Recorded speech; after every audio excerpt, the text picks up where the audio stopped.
মুর্শিদাবাদের ফারাক্কা ব্লকের বেওয়া ১ নম্বর পঞ্চায়েতের পলাশী গ্রামে ঐতিহ্যবাহী বসুমাতা ক্লাবের পক্ষ থেকে এই বছরও অত্যন্ত ধুমধাম করে বাসন্তী পুজোর আয়োজন করা হয়েছে।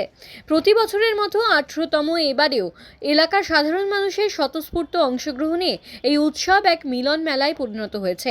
ক্লাবের সভাপতি বাবলু ঘোষ সহ অরুণময় দাস, রাকেশ ঘোষ সহ বিশিষ্ট ব্যক্তিদের ব্যাচ পরিয়ে বরণ করে নেন ক্লাব কর্তৃপক্ষ।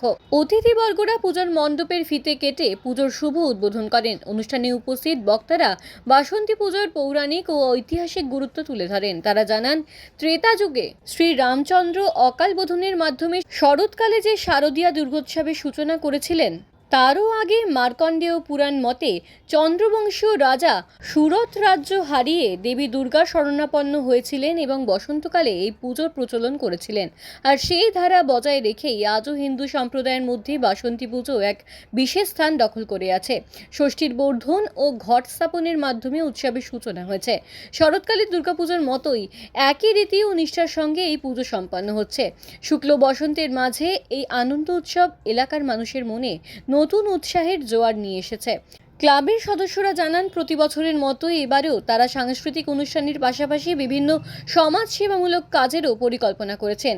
এলাকার সম্প্রীতি ও উৎসবের এই আমেজ বজায় রাখতে ক্লাবের এই উদ্যোগকে সাধুবাদ জানিয়েছেন স্থানীয় বাসিন্দারা। করে নেবে গোপালের বউ।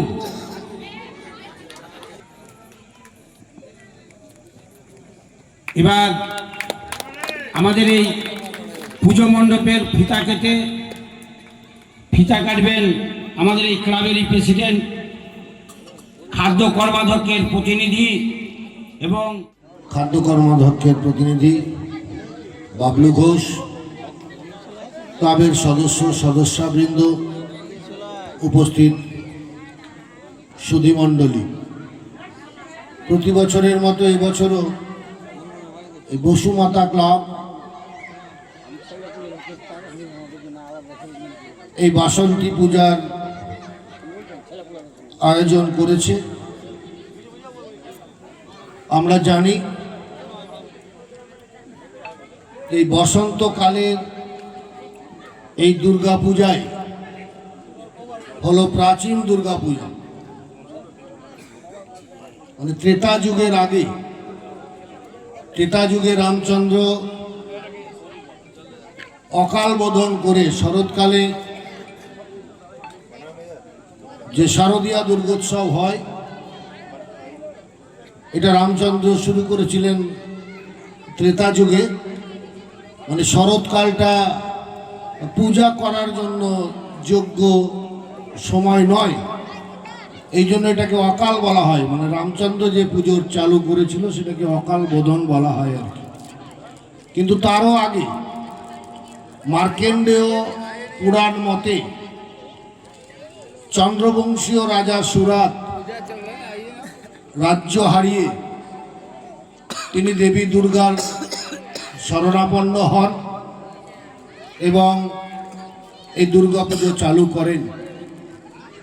সেটাই হচ্ছে প্রকৃত দুর্গাপূজা। যুগ যুগ ধরে ত্রেতা যুগের আগে এই সময়ে বসন্তকালেই দেবী দুর্গার আরাধনা করা হতো। পরবর্তীকালে বললাম যে রামচন্দ্র অকাল বোধন করে যে দুর্গোৎসব চালু করেছিল, সেটাই এখনো আমরা মহাসমারোহে সেই শরৎকালকেই শারদোৎসব হিসাবে সেই সময় দুর্গাপূজাটা করা হয়। এই বসন্তকালে যখন পাতা ঝরে যাওয়ার সময়, যখন এই রুক্ষ সূক্ষ্ম পৃথিবী,